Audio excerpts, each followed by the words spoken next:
Video 1, Truss and Legs. This is Video 1 in the Transverse Screed setup series. The videos should be watched in order and the procedures shown should be performed in the same order.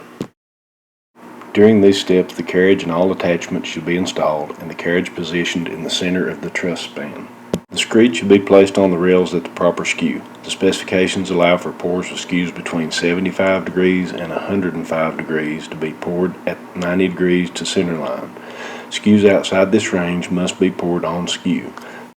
If there is a crown in the deck, the joint of the truss should be placed directly over the crown point. Next, the truss should be squared. This is done by measuring between the carriage rail and the screed rail and adjusting the legs until the measurement at all four legs are equal. The legs are raised and lowered by turning the cranks at the top of the legs. One complete turn raises or lowers the machine 1/4 of an inch. Next, the truss frame should be straightened.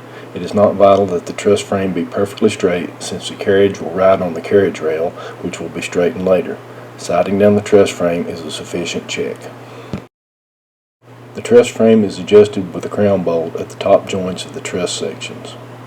The carriage rail is the interior rail which the carriage rides on. This is adjusted to a string line. There are eye bolts in each of the four corners of the truss. 2 strings are tied to them and pulled as tight as possible along the length of the truss. 5 2x6 blocks are used in this process. One is placed between the carriage rail and the string line in each corner. The carriage rail adjustment lock bolts should be loosened approximately a half a turn. The contractor should now take the 5th 2x6 block and check the carriage rail at each carriage rail adjuster. The rail should be adjusted so that the block just barely touches the string. These adjustments are important since the carriage rail determines the cross section of the deck. Once all adjustments are made, the carriage rail adjuster lock nut should be retightened. A final check can be made by holding a 10-foot straight edge up to the carriage rail to look for any remaining deviations.